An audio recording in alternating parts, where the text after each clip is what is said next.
Hello, hello, hello, hello, beautiful people of the world. Welcome to the Happy Conversation Idea Show.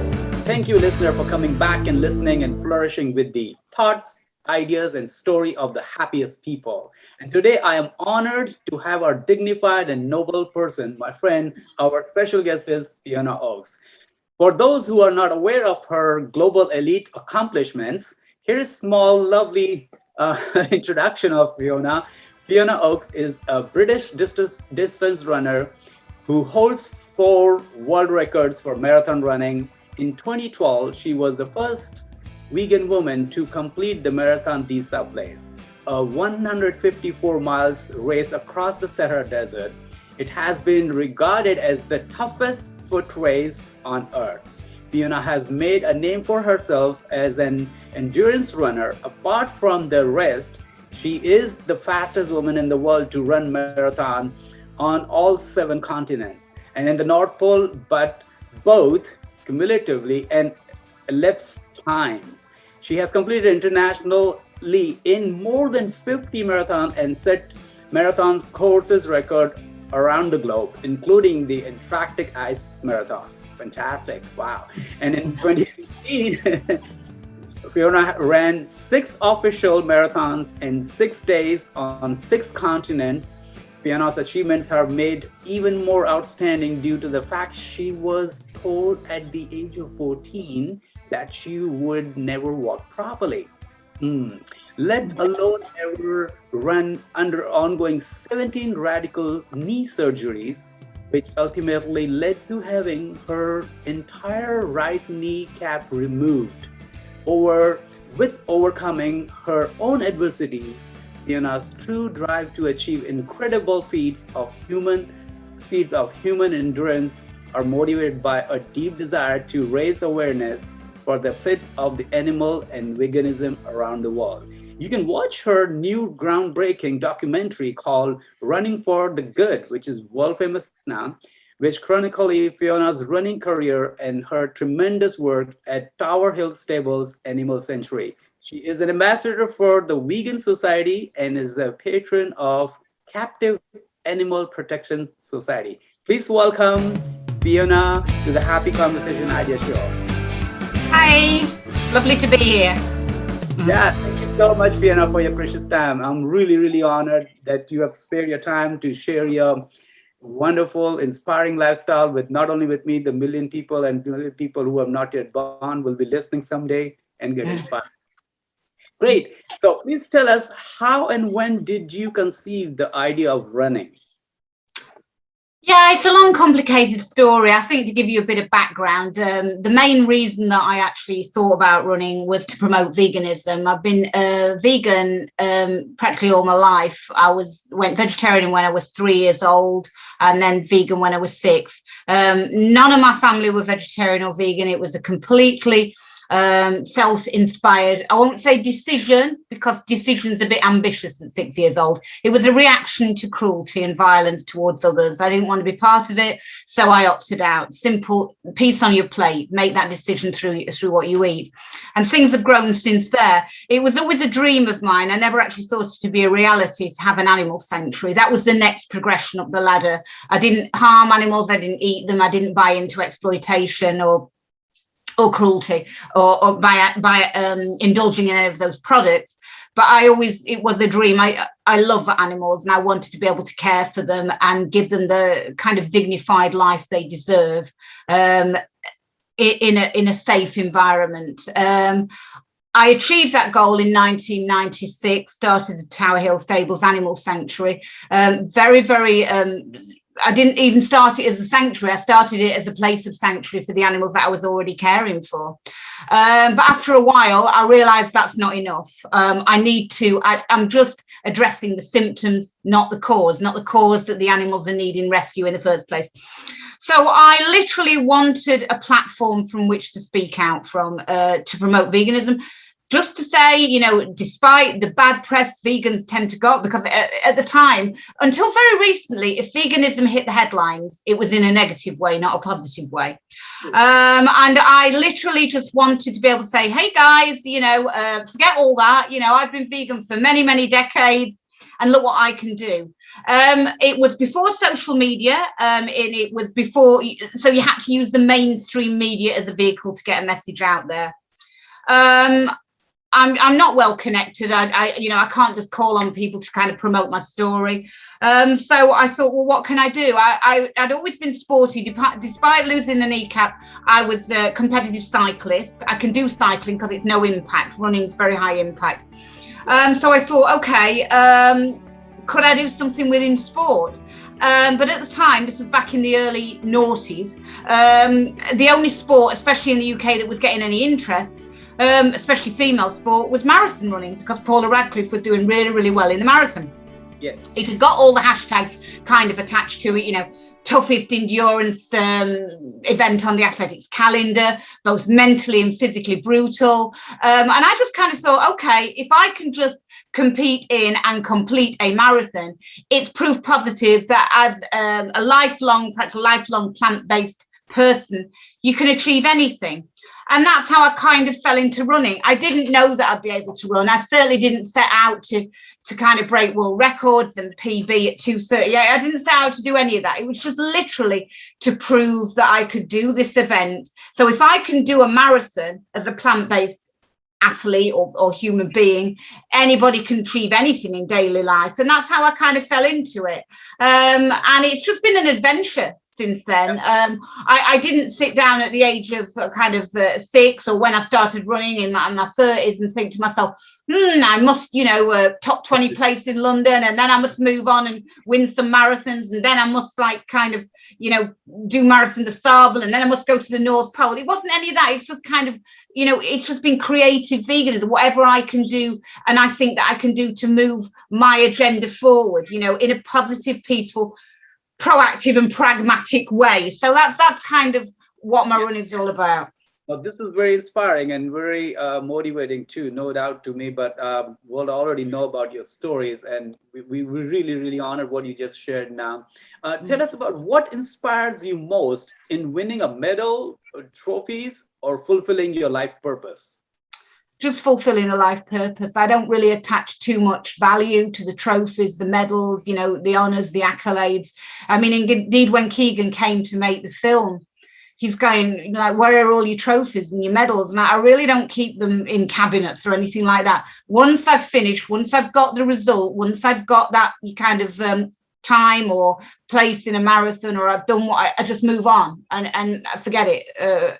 I don't hold much value to physical things. Actually, it's spiritual, and what I can do, it's within myself, finding peace within myself. And I people do ask me, what's the key to what you're doing and how you continue to do it? And I think that's the biggest message: know yourself. And it's a lifelong journey. And I said to one guy when I did a podcast quite recently, he was asking about the Marathon de Sable, because when I started running, I kind of want to inspire people. I didn't set out trying to be a role model. I just set out to complete a marathon. That's all I set out to do. But I realize now I want to share my journey with people in order that they know that if I can do this, they can do it, and they can probably do it an awful lot better than me. So when my story regarding running is that I do have for runners out there, they'll probably find my kind of training routine and my actual back history of running quite bizarre, in that when I started and I kind of started to achieve quite good results, I've only ever kind of run 2 marathons a year, one in the spring and one in the autumn. I do all my training alone. My knee is so bad that I can't run on a track to do any speed work, so I have to do it on a treadmill. But I'm very lucky in that I find it very easy to self-motivate, because I haven't got a coach. Because when I started to get better results, I looked for a coach, but nobody wanted to help me, because they said, look, you've obviously got potential, but for us to invest our time in you're negating any positive gains we can possibly give you on the physical side by adhering to a plant-based diet. So I said, well, that's the reason I'm running. It's not up for, that's not up for debate. So I do everything myself. I've never had a massage. I don't have any fancy gear. I don't have Stravas and Garmins. It's all done from up here. And I kind of say tongue in cheek to people, look, you've got the most sophisticated computer known to man about your person 24 hours a day. Learn how to use it and make it work for you, because you're a unique individual. So if something's beeping on your wrist or telling you what to do, it doesn't know what kind of day you've had. It doesn't know how you're feeling. It doesn't know if you're a little bit under the weather. So learn to use this. And that's what I do, So I used to run 2 marathons a year, big events. It worked very well for me because I've got the animal sanctuary running in tandem with actually the training. So it's kind of hard to fit in 100 miles a week and care for all these animals, both physically and mentally. It's really tough. So I don't like to be away from the sanctuary very much. So two races a year suited me. Also, it was financially much better because I was running on elite starts. So the race organizer would invite me to races, they pay my expenses, and literally all I had to do was be away for 2 weekends a year and deliver one morning in the spring and one morning in the autumn, the time that I trained for. And that kind of worked for a few years. I mean, I've got 2 top 20 places in world's major marathons. I've got a PB of 2:38. But after a while, although I was getting some, positive press for the sanctuary, I'm also a firefighter. So, people were amazed that, you do, just kind of, it wasn't really engendering the interest I'd hoped for with the vegan side of things. That was kind of getting overlooked. So I thought, okay, I'm gonna change tack here. I'm either going to give up or I'm going to go off and win marathons, pick smaller races around the world and try to get, people on board, oh, look, vegan. Because I do actually, back in 2004, I realized that I was going to be on the elite start of the London Marathon, which meant going off 45 minutes ahead of the men and the main field. So it's a small handful of women would go off alone, and you would run alone the 26.2 miles through London. And at that point, me and another guy decided to start Vegan Runners because it was just an opportunity of giving a free advert for veganism. You had to have an affiliate, you had to be in an affiliated club to run on these starts. You can't just turn up and run with anything written on your vest. So we affiliated Vegan Runners, which was just free advertising for veganism, in terms of the fact that people would make that subliminal connection while seeing you with the elite guys on the front of the races and thinking, vegan must equal being better than the rest. So I went off for a few years winning races around the world and kind of breaking course records. And then, it's hard work. And I thought, is it promoting veganism as much as I'd like? Probably not. And then one of my friends, and I'm very keen to sort of always say that he was a friend, he is a friend, but if your friends suggest you do this kind of stunt, what do your enemies tell you to do? But he said, look, Fiona, you've got fantastic road running results. Why don't you do Marathon des Sables? And that's when I thought, oh, what's that? Back in 2011, it wasn't so well known. It's supposed to be the toughest foot race on the planet. Indeed, it is very, very hard. And he said, if you can do that, that's got to be proof positive that a vegan can do anything, because I was going to be the first vegan woman to compete in it. Back in 2012, when I first did it, it was a tough race, not least so because there weren't the synthetic products available. You got to carry all your own gear for the week. So my sleeping bag was huge because I wasn't going to, carry a down sleeping bag. I wasn't going to use any down products, anything from an animal. There weren't the expedition foods available for vegans. So my pack was very, very heavy. It was over 11 kilos that I had to carry for the whole week.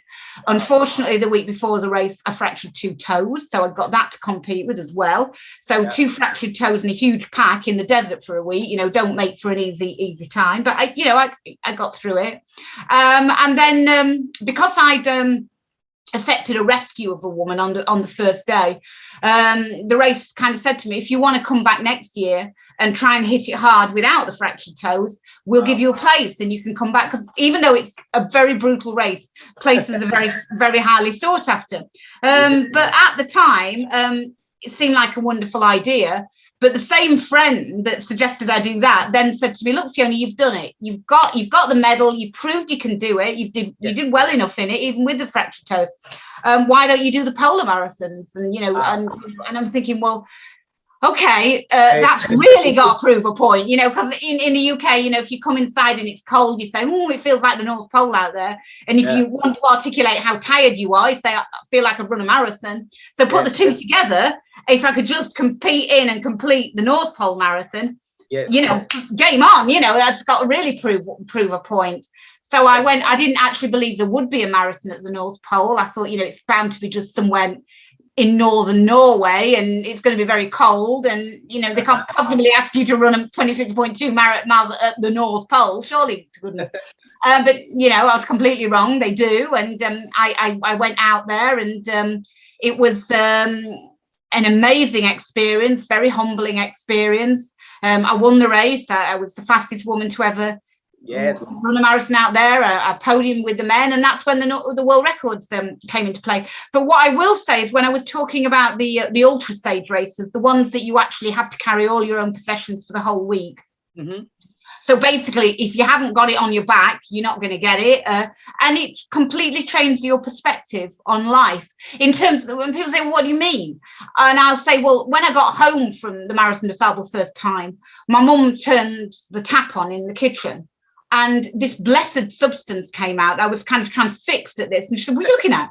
And I was saying, it's water, you know, and it's water, and I can drink it, and I can have as much as I like.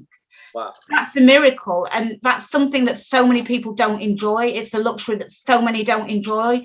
And every little item that you carry about your person becomes an absolute treasure. You know, you might find a cashew nut you didn't have, or a boiled sweet. Oh, you know, found that, I'll save that for later. And it really does make for a very, very humbling experience, which actually, if you open your heart and mind to it, can change your life forever, change your perspective on life. Right. And it has done that for me. And I always am very, very reticent about saying, don't get me wrong, it's a very hard race. And, you know, failure is not an option with me. I'm going to really push myself very hard to achieve what I want to achieve. However, I'm always very well aware that you've got that option of putting your hand up and saying, actually, I can't do this. Please, can I go back to the hotel 400 miles back? You know, many people have not got that option. They are struggling and suffering all the time. And that should always be at the forefront of our minds in the Western world, because we just do not appreciate what we have, and we take for granted so much. And rather than looking at, you know, it's here in the UK, we have a saying, the cup is either half full or half empty. People are always, their cup seems to always be half empty. They're always looking at what they haven't got, rather than being blessed and realize how blessed they are for what they do have. And in a way, it's very sad, because they're on this never-ending treadmill of never achieving happiness, because they always think that there's something else out there better, rather than sitting back and just enjoying what they do have. And that's what I mean by know yourself. I mean, I know myself. I know what makes me tick. And I do try to tell people that there's nothing out there that anyone could give me that would give me more joy, truly, than being able to help another soul on this planet. Fantastic. Fiona, this is wonderful, phenomenally you mentioned and you described about your fulfilling your life purpose. This is, I hope everybody takes the key nuggets from that, you know, how courageously you did that when you didn't have much things to carry, and then how you value each day, each small thing in the home, the water and the small thing. We take granted so many things. We have water and roof over our head and clothes and all, but when you run in the desert, you know, each individual, one tiny thing is like a biggest treasure for you. Wow, great. Now, please tell us, how do you think that running has evolved over the time in terms of planning? What, my running or running in general? Yeah, of course, you're running. Yeah, and definitely this question is from one of my friends from England, actually, Rashi, and she said, ask her that how running has been involved over the time in planning. So you said the coach did not support you in past and you did it on your own. and you have done by training by on yourself. So what is in terms of your planning? Would you like to share your planning when Yeah, you? I mean, basically, when I started to do, so for instance, when I started to do the ultra races, which require much longer distances, normally, traditionally, people tend to run a lot more miles in training quite slow.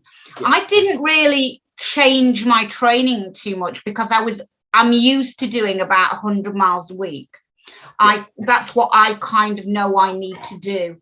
So when I kind of my marathon running was all done by trial and error, an awful lot of trials and an awful lot of errors, I have to add. And so I will say to people, if you just want to complete a marathon, obviously lots and lots of running, being used to running further and further and further will get you to the end of a marathon.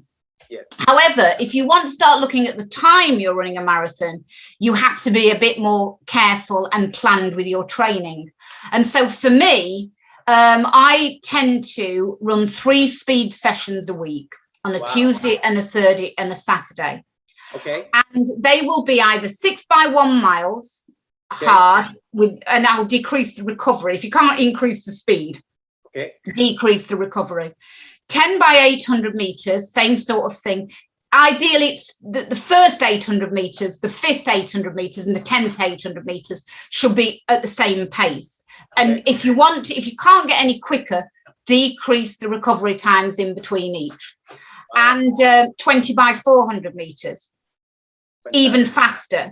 And the idea is that when you come to running slower, it feels easier. Marathon pace starts to feel easier and easier and easier.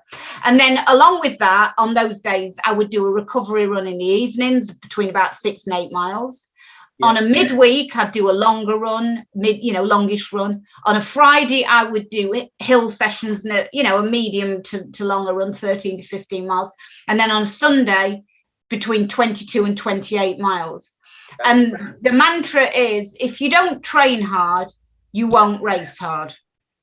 And I do, and especially with the desert races and the extraordinary races, when you're starting to put yourself in very unknown territory, not only with the distance, but with the terrain and the heat and the backpack and just the whole logistics of the thing, you've really got to have a lot of fitness in hand to cope with whatever extenuating eventuality might come to you. And another thing that I do when I do the desert races, although it's very, very difficult, I do tend to try and take what I would call something like normal food. So my pack is a bit heavier because I take like dried fruits, because that's what I eat at home, and try and keep the diet as normal as you can to what you would have at home. So I don't use any gels or anything like that either. Don't use any of these high sugar kind of give yourself a boost things. I don't like them. If you don't train with it, don't race with it. So yeah, that I put together about 100 miles a week. That's great strategy. Thanks for sharing. And I know a lot of runner out there who are starting, who are mature or who are old runners. So they can get some glimpse and some creative ideas what you do, and they can put it in their own creative way and they can plan it accordingly. Now, we've been talking about, as we know that you are strong with your mental health and thinking ability. What does mental health mean to you? I think mental health is about balance. And truly, for me, I realize that there are going to be bad times, there are going to be sad times, but without those times, you can't feel happy. And I think from what I've seen, a lot of people feel it is wrong to feel down and to feel grief and to feel sadness. And I accept them. I embrace those feelings as part of normal life. So as with a diet, you would have a balanced diet. You wouldn't just eat one food. You've got to accept these emotions and learn to live with them and deal with them and almost embrace them as being part making life normal for you. So it's about balance for me. And acceptance. Great. Now, This is one of the creative question I have for you, that during running hundreds and hundreds of hours you run when you're on doing marathon and the sand run and all the way, what kind of thought, no one is around you, you're not with your century and partner, anyone, what kind of thoughts or idea appears in your mind? Do you really think consciously, or the thoughts come randomly and you go? What do you do during that hundreds of hours? The thought. I think thoughts come to me. Okay. Actually, it's creative time. Running time is a creative time. I mean, a lot of people say, oh, you spend a long time running, you know, and I can't spend all my time doing the animals. I mean, sometimes I run at night. If I can't run in the daytime, I'll take my head touch, and thoughts come to me, and I find that it releases thoughts. It clears my mind, and my mind becomes blank, and then it allows the gates to open. And thoughts come in, and they might random thoughts. I mean, obviously, if I've got things on my mind when I go, I'll think about them and find solutions. But, you know, I'll be out there and new perspectives will just come to me. It's time when I can really focus on just thoughts with no distractions.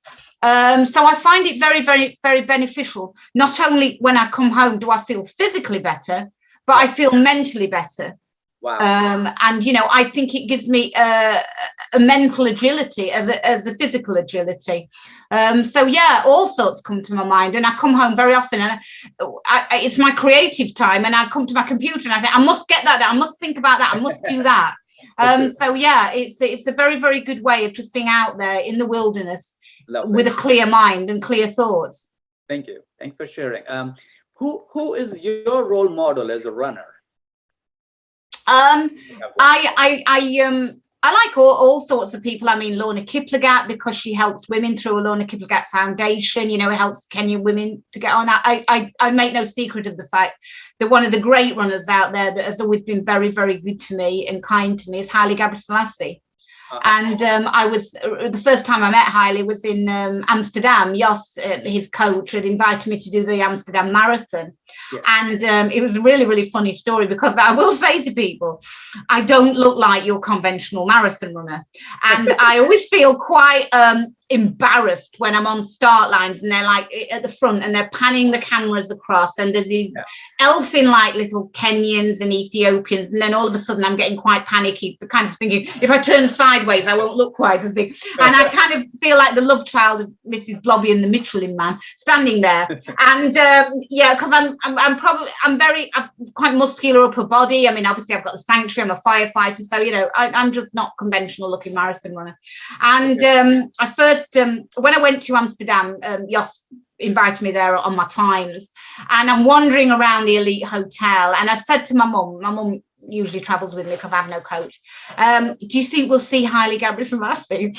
And I walked in to sign on, and there he was, and he was like, can I have my photograph taken? My mum asked him, and he actually invited me to go with him for a drink. He was waiting for a journalist to come, and he probably spent about an hour or two with me, just chatting, just telling me what he was doing, and you know how he thought that our running was kind of similar, in that he was motivated to continue running after 2 Olympic golds, you know, because a lot of people in his country benefited from his running and the employment, the things he could give back to others through his running.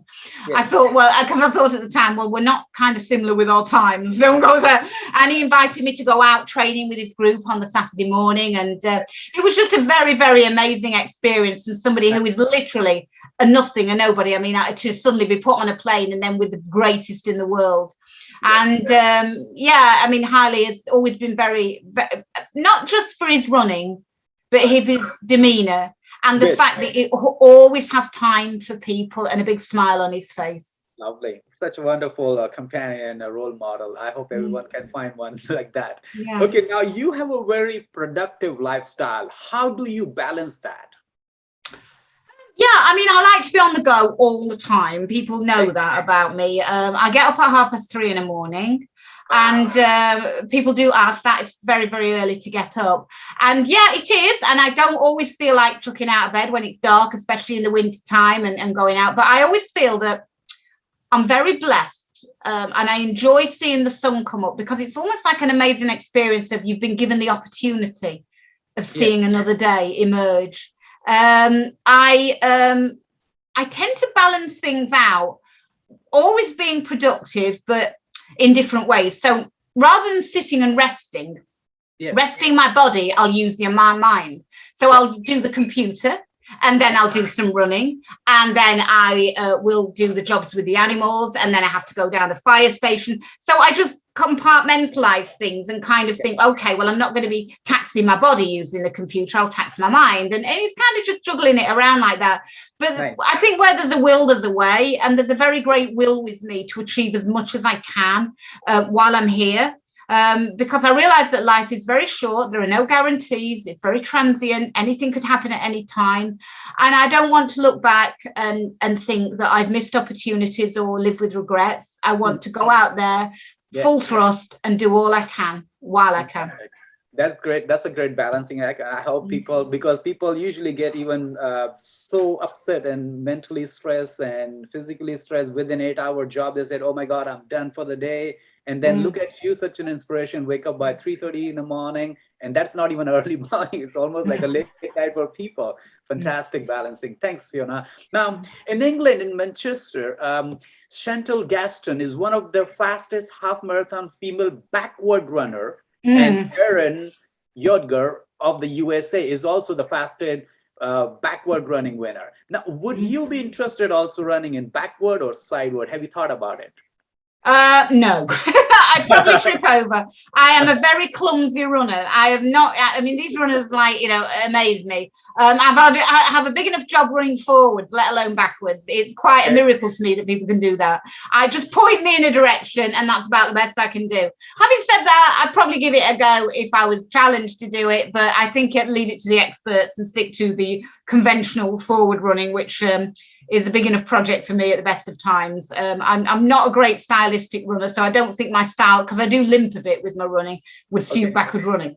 Okay, that's great. Now, well, most of the people, your beloved ones, and a lot of people, they know, but I would like to still ask you, who is Percy and what role Percy plays in your life?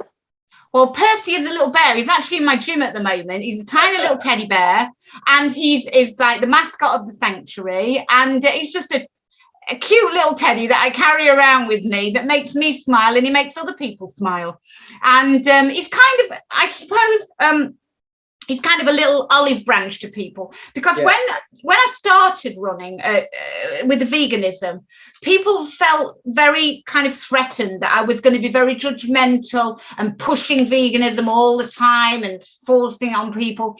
So when you produce your little teddy bear, and I should have him here, he's just in the next room, he is kind of, they kind of think, okay, she's not like that. I'm just a friendly, kind of chirpy person that kind of wants to suggest ideas to people, but I don't want to force any. I want to lead by example and by actions. So Percy kind of helps me with that, and he's also my little alter ego, because when I've been, especially in the desert races, when you're in very close proximity to people for a week. I mean, when I did MDS in 212, that was particularly appealing to people like soldiers and the Foreign Legion, and they took to hiding Percy, and then I get back to the tent, where have you put him now? And I'd look for Percy. But he's kind of, it's just a bit of fun, and there's not enough fun out there, and I carry him everywhere with me, and all the pictures of me in Marathon des Sables are in the front of my pack, and it just makes me smile, and I watched your documentary and I was so inspired. Actually, one of my neighbor, Mr. Steve Brown, when you'll be listening, so this is for him, who actually introduced me. And because he's also a runner, he comes every morning running for many years, probably 8-10 kilometers. He will run every day to his work for many years. And I got inspired. And then he told me about you. I said, well, I want to do a research and study. And so I came to know about your movie, and I did a lot of research and study, and I saw Percy in your movie. Now, here is the question. I think it's kind of funny thing. I think all the marathon company and the organization has done injustice with you, because they should have given you 2 medals, including you, and Percy would be getting one. Because you would laugh. You would laugh. No. I have a funny story for you. Go ahead. So at Marathon des Sables, when it used to have a big teapot at the finish, and it was sponsored by Sultan, who made tea. And at the end of the stage, they offered you a tiny little cup of tea, Okay. So at the end of the stage, they gave me my tiny little cup of tea. And then one of the Berbers gave one to Percy as well, because he'd done the stage with me. And then the race organizer snatched it away from Percy. It's like, you can't have one for Percy. I'm like, no. But Percy got his cup of tea back, I can tell you. But yeah. And I should have a little medal, but it's funny. But when I've been to a lot, when I was doing the world records and going to races, like in Omsk, they made a real fuss of Percy, and they made him a little outfit, and they got him a little friend, a little bear friend. So people kind of get on board with it. There's enough seriousness in the world. There's enough kind of, hatred and anger, and it's nice to have a bit of fun. Something that everybody can join in. It's amazing when people see a little teddy bear. They literally, they smile.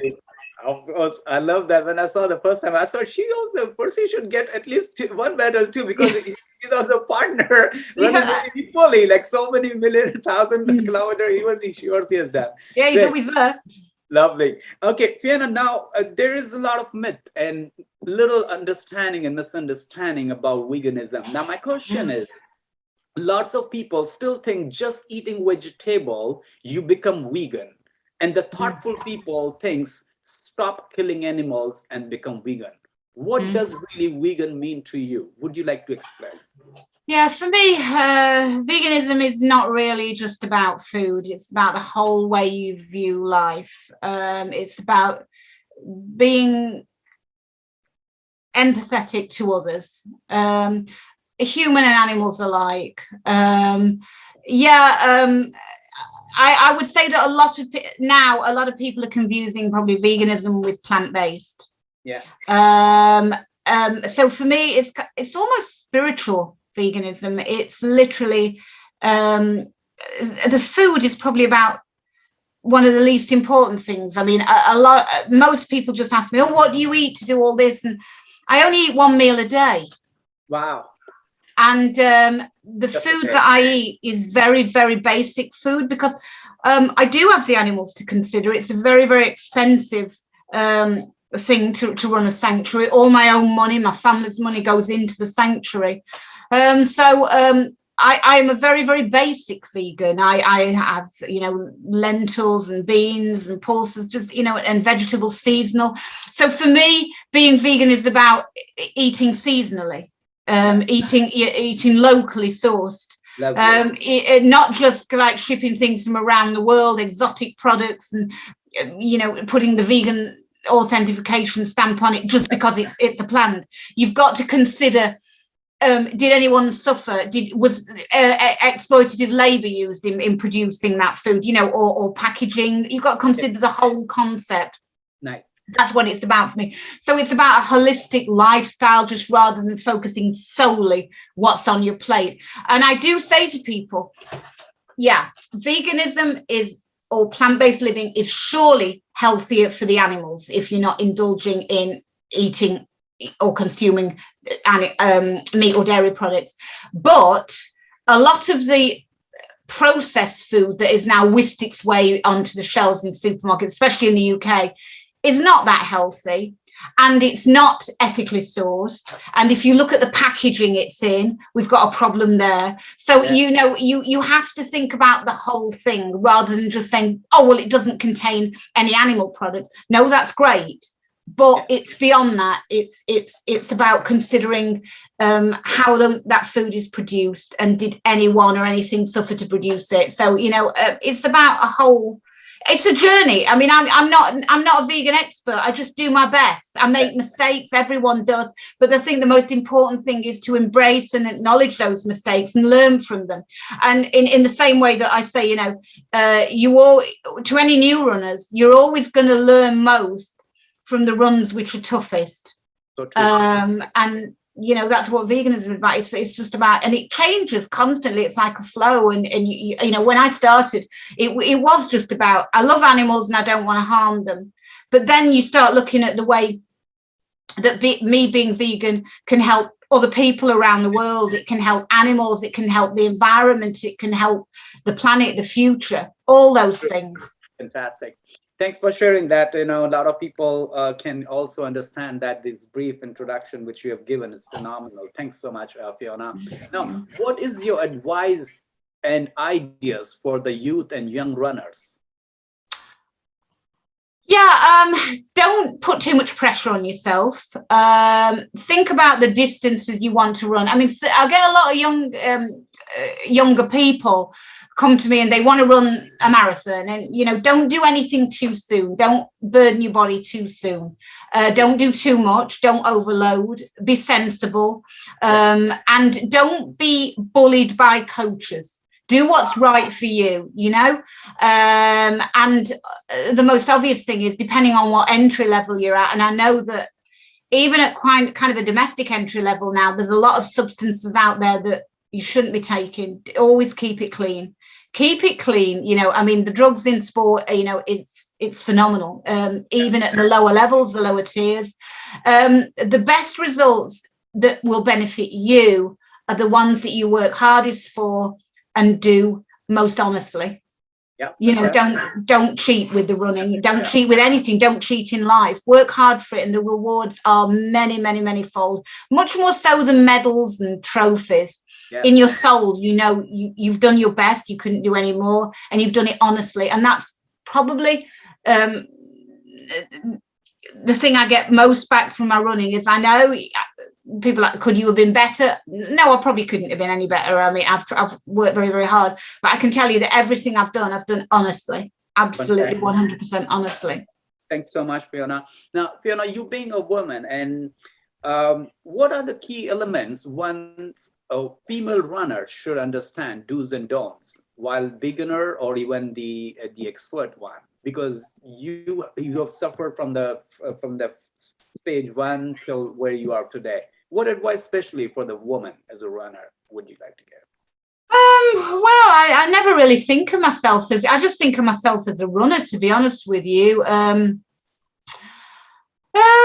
don't really know. I mean, I'm just a competitor in a race. For women, I mean, don't be put off. I mean, the only thing I would say is that when the psyche of women's races and men's races tends to be kind of different, in terms of women are much more generally reserved and less flamboyant when they go to races than men. I mean, I've been on a lot of starts whereby, men run off like 100 miles an hour and then you're passing them like 2 miles down the road because they got overexcited.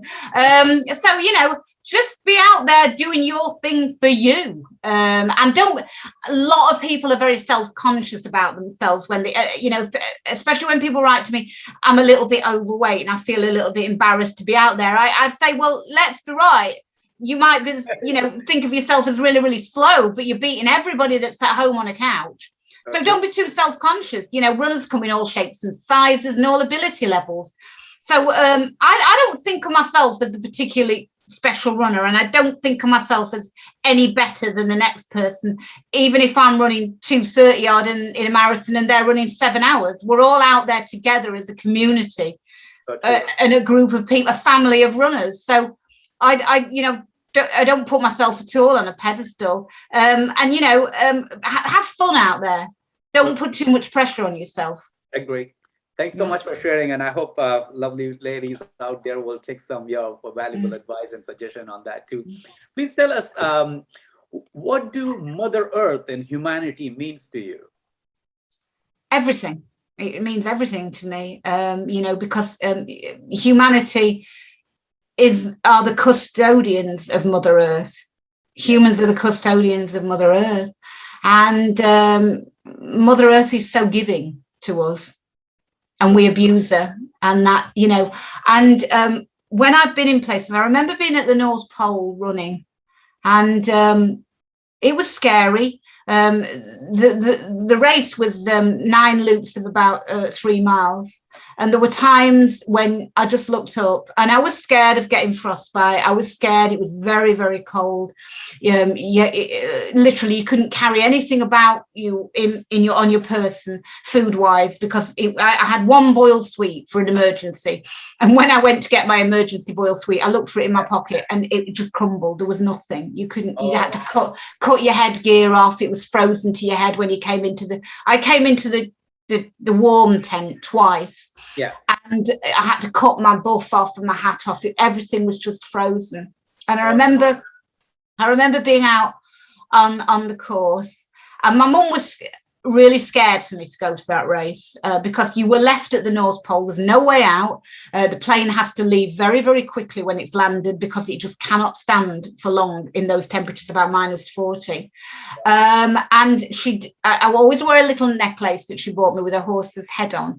And my old pony, Max, had died 2 years previous. She stitched a little bit of his hair into my trousers, so I got him with me.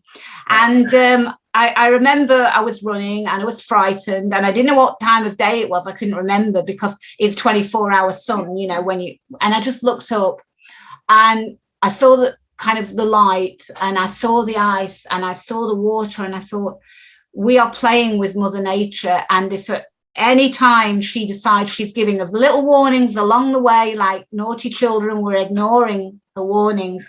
But the might of Mother Nature is so monumental that if we do evoke her wrath, she'll just destroy us, and we don't have correct respect. And, you know, we see these monumental disasters. At the time, one of the researchers, one of the Russian guys there, told me that he didn't think the polar ice cap would be under ice in 10 years, and that was in 2013.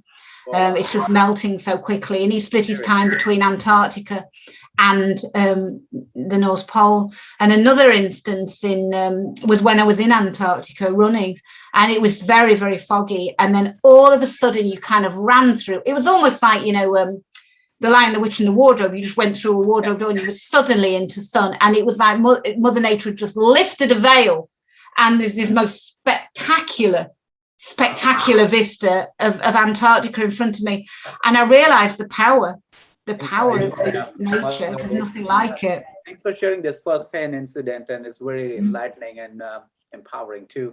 Now, here is a strange question I want to ask you. What is the special? Now, you got gratitude and pampering and everything. Your part of your body is from head to toe is all important, but I believe that your mind and legs have played a very big role. If you wanted to thank your legs and mind, what message will you give to your leg and mind? Well, this was actually funny because when I was at the North Pole,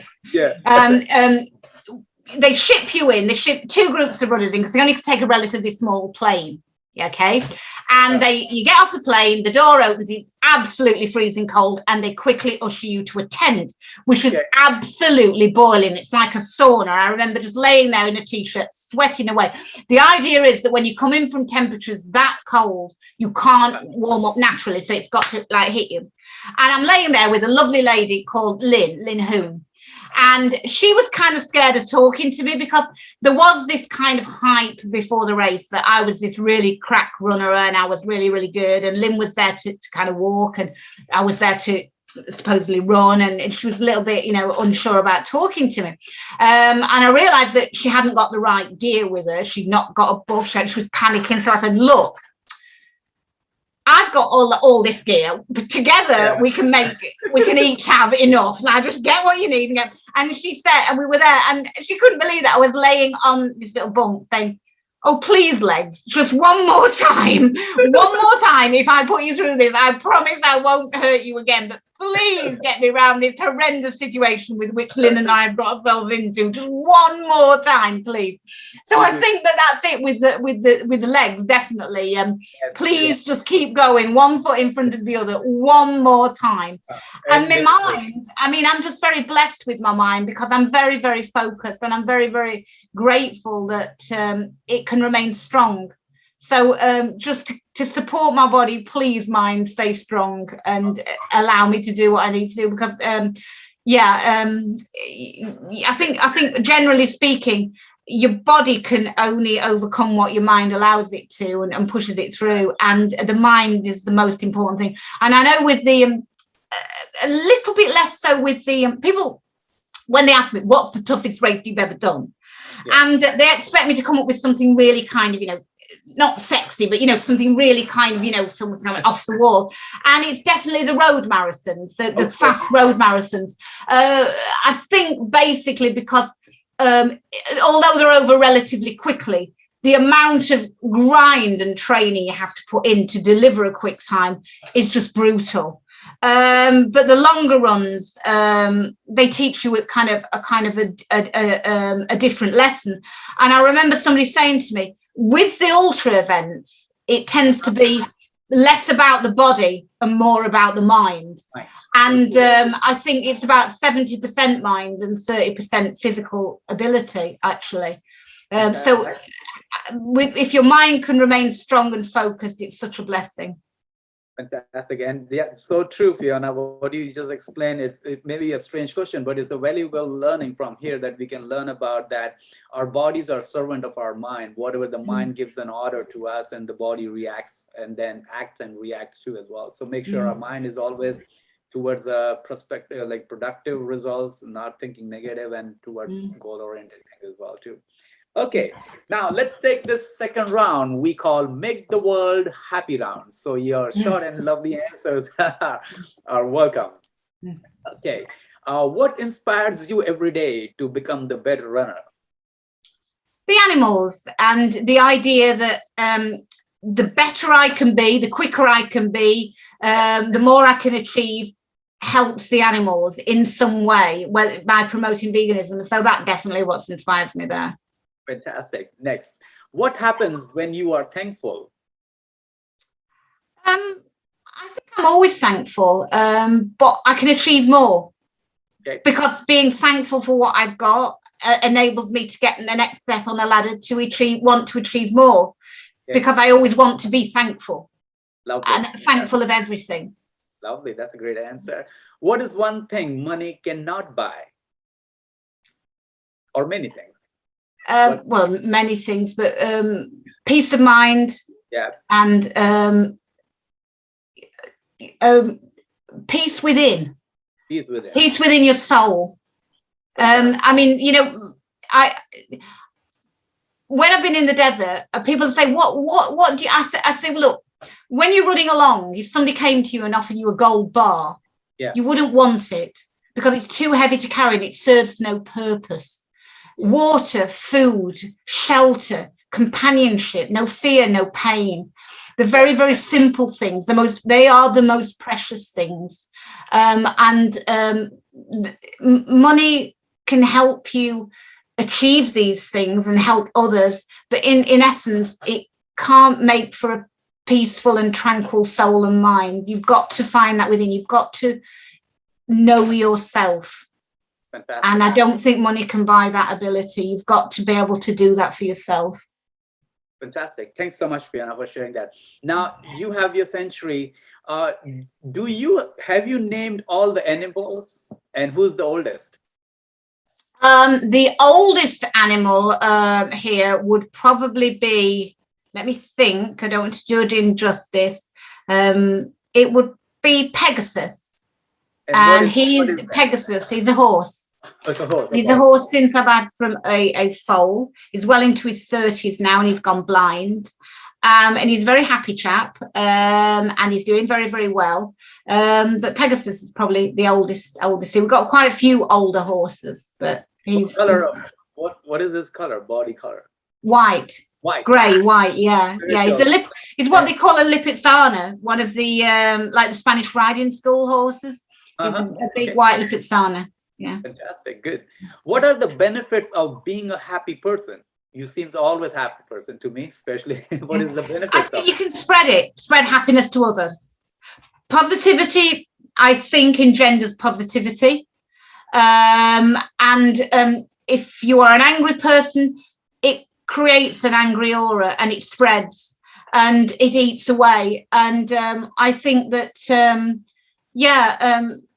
if you are positive and you are proactive and you want to spread that message, I think it exudes from you. And that's what I don't like negativity. One thing that I will say is that I don't have an awful lot to do with is the social media. I think is quite a toxic environment with which to inhabit. And I think it's very, very much overused. And I'm kind of always shocked that people want to live their lives through a telephone, or rather than actually get out there and experience it for themselves. I go for runs sometimes, and I see people. I run along the sea wall, so it's very, very beautiful. And there will be swans on nests, and nesting birds, and migrating birds, and rabbits, wildlife. And people will be on the phone, walking along on a phone. I think, open your eyes, open your heart, open your mind, look around you, experience this. Why live life through a lens? Why not just live it and breathe it, eat it, feel it? You're out here. And so I know we are neglecting all Mother Nature's beauty around us, and then it's fading day by day with the electronics, which is at some time it's good to interview like you from a distance and all, but at the same time we misuse that the benefits of too. Okay, next, you have to choose one from this. What would you choose? Money, fame, legacy, or love? Love. Oh, why? Because it's the most important thing, because we need to learn to love each other. And there isn't enough love in the world. There isn't, and it sounds such a cliche. Legacy would be great, because it's the legacy of love and peace. But there isn't enough love in the world, and I think you need to love yourself in order to then love others. And to do that, I think you've got to be a good person. So I think they all kind of connect, but definitely love. So true. Thanks so much for sharing. Okay, among these two words, which word attracts you most? Starter or finisher?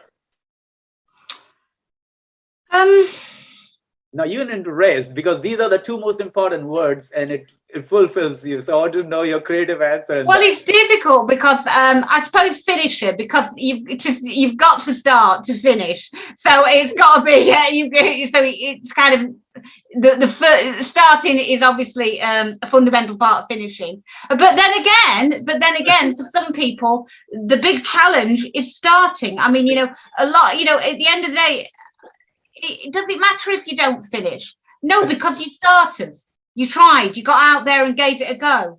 Yes. So it's kind of difficult, but obviously finishing is great, because you've got to you must have started to finish.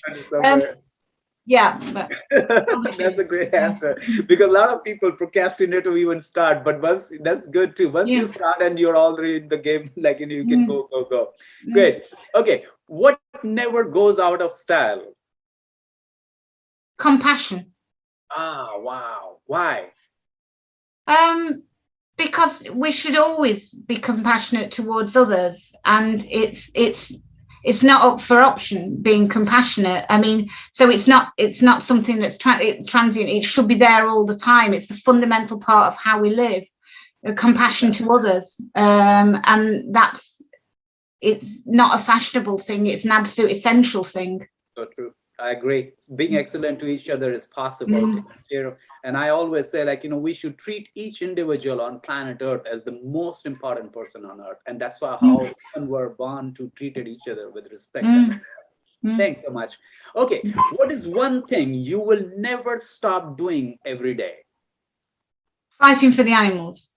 Hey, whatever way I can, whether it be running or caring for them, or just talking, or being with them, or not harming them, or being vegan. It's always about the animals and fighting for them in whatever way I can. Fantastic. Good. Now this is the magic question. Okay, imagine if all of your animal, which they love you and you love them, if they decided to give you a nickname, what would be that? Oh, if they decide to give me a nickname, it's probably Mrs. Fussy, because I do fuss around a lot over them. I do, I hope it would be Mrs. Fussy. I don't know what they decide to call me sometimes, but probably Mrs. Fussy. Okay, that's good. So I'll take that note on that. Good. Okay, what does happiness means to you? Happiness for me is knowing that I've been blessed enough to be able to do my best, to literally push myself 100%. Happiness, like now. I mean, I've just put some carrots out for the horses, and they're all chomping away, and that's lovely to hear. That gives me great joy to know that the animals here are very safe, and I can visually see that, and I can vouch for that. But beyond that, it is sometimes I do grouch and think, I don't want to do that. Oh, it's really hard. Oh, I'm really tired. But happiness is knowing how lucky I am to be able to actually do the things I do. And it's very fulfilling. So, yeah. Now, that's great. Okay, this is imagine. If God makes you a man for a day, what would you do more of and less of? God made me a man for a day.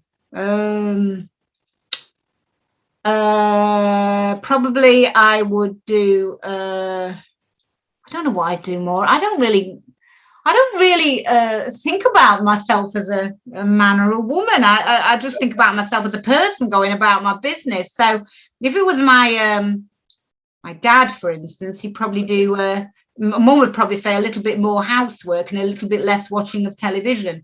But I don't do any of those things at all. So I don't really know. I don't think I change an awful lot about what I do. I pretty much live a kind of unique life that I don't think I don't really know what men do and don't do that I do and don't do myself. So I don't know, to be honest with you. I really don't know. I literally could say I'd get up a bit. All right, that's all good. Okay, what is the secret of your bonding with your partner? Because it's all we have heard about your story and phenomenal, but there is a backbone in your home, like your partnership. What is the secret bonding with him? Respect and just allowing me to get on with things, really. I am a bit of a whirlwind of a person, and I think everybody around me now realizes just let her get on with it. We can't keep up with her. We don't want to question her. Just let her get on with it and trust her to do it. Yeah. And trust is the main thing. Fantastic. Trust and respect. This is the most powerful word in the entire English dictionary, I guess. Okay. Now, do you have an elephant in your sanctuary? Unfortunately not. And will you in future? I couldn't, because of the in the UK we'd have to have a dangerous animals license. I would be always open to have an elephant or a camel or anything. I'd love to, but I don't think our council would allow it. It would be a dangerous license. Also, I'm very keeping animals in captivity is a bit of a moot one with me. I mean, the sanctuary, the animals are in captivity, and that kind of makes me sad, because in an ideal world, I wouldn't want to run an animal sanctuary because I wouldn't want there to be a need for them. And I wouldn't want there to be particularly companion animals, because I would like animals to be free. But that's just not practical, and it's just not going to happen in the 21st century. It's just not going to happen. But the thing is about what I try to do with the animals, it's hard to explain. The animals here are not here for my pleasure. They are here for it's a sanctuary for them. And I have to integrate amongst them and learn.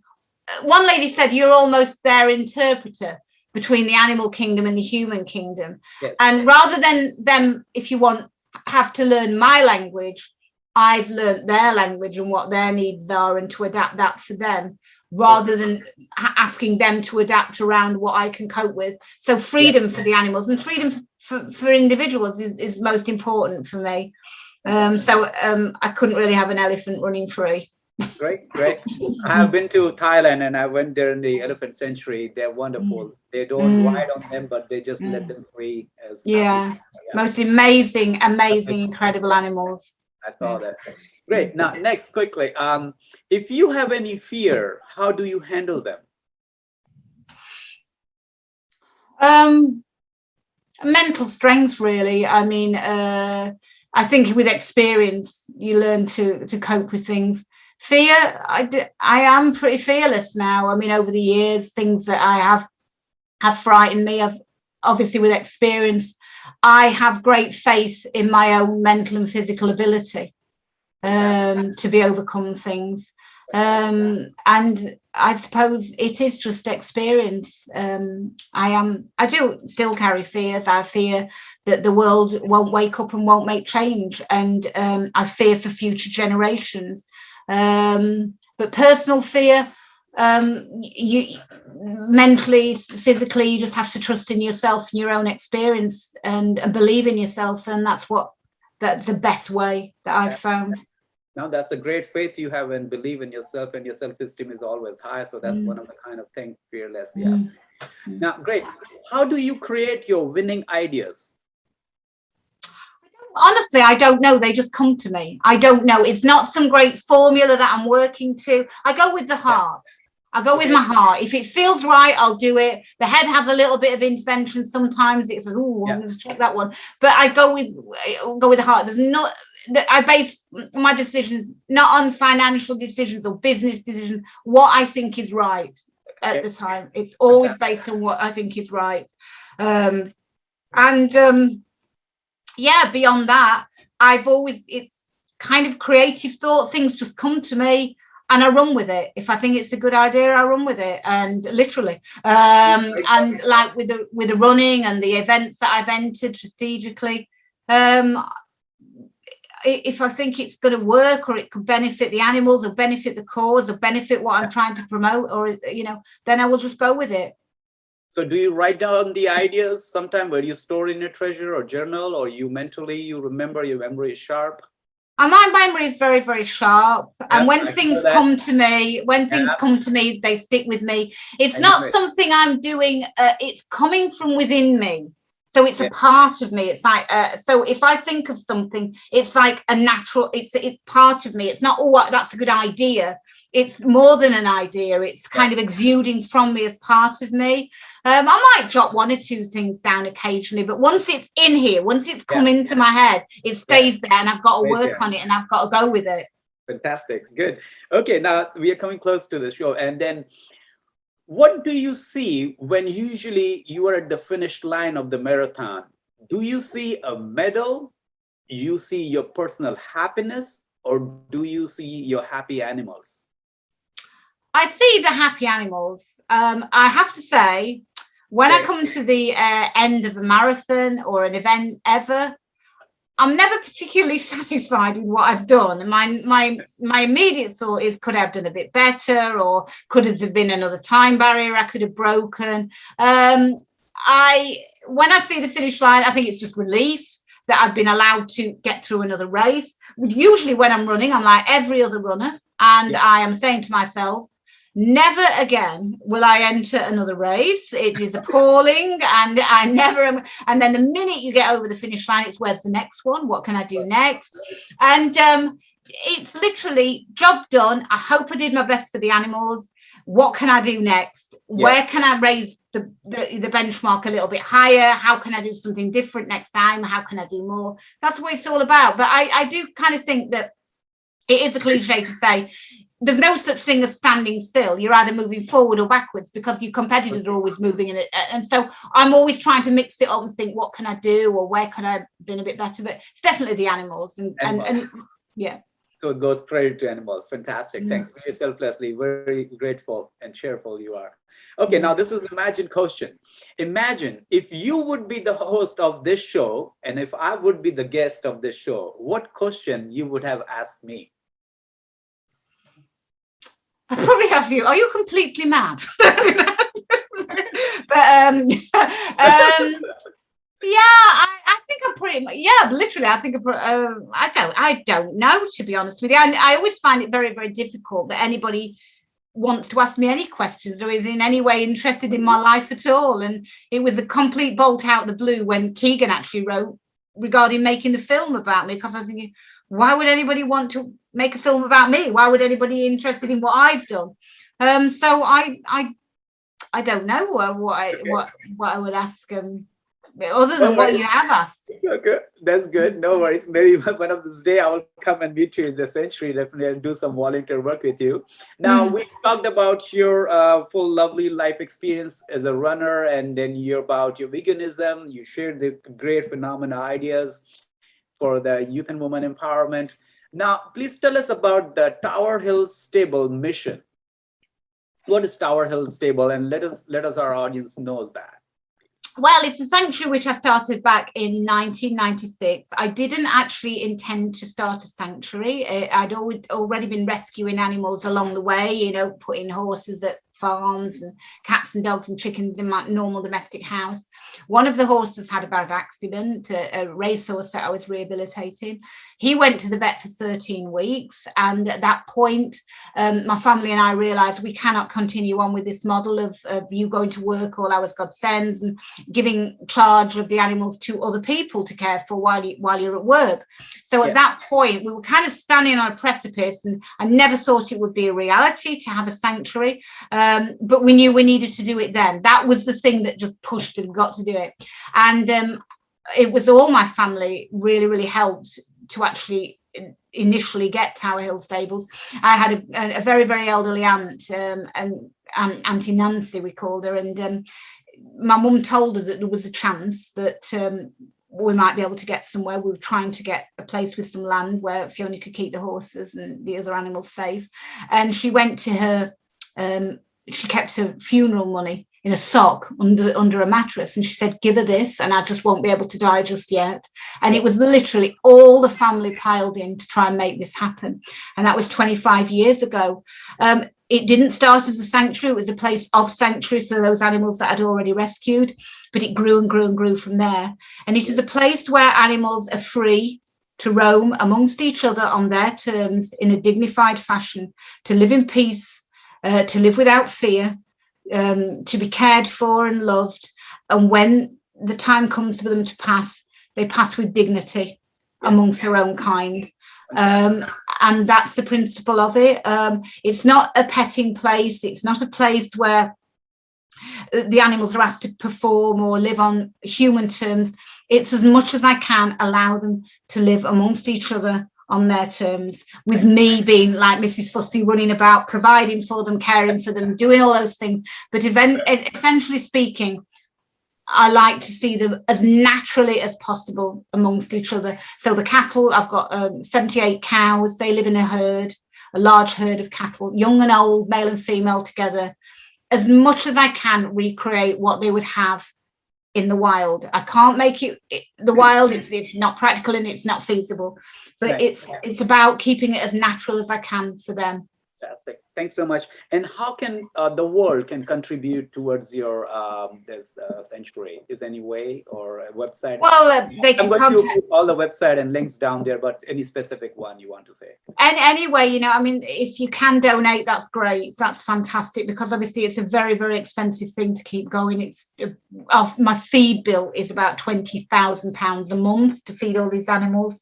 But just spread the word, share the Instagram. I mean, obviously I don't do the social media stuff so much, but someone else does. So share the stories, share it, because of a wider audience, somebody might be able to help. And just support the principle of it as well. Keep it in your hearts. If you find anything that I've said of any way interesting or informative or inspirational, keep that thought in your heart for the animals. Even if you can't, and just reach out and just support. I get some lovely messages from people, and they do actually motivate me and keep me going. Even if you can't, just saying you've made a difference, or sharing your story with others and made them change their attitude towards veganism or towards the animals, and to the way they view animals. That means so much.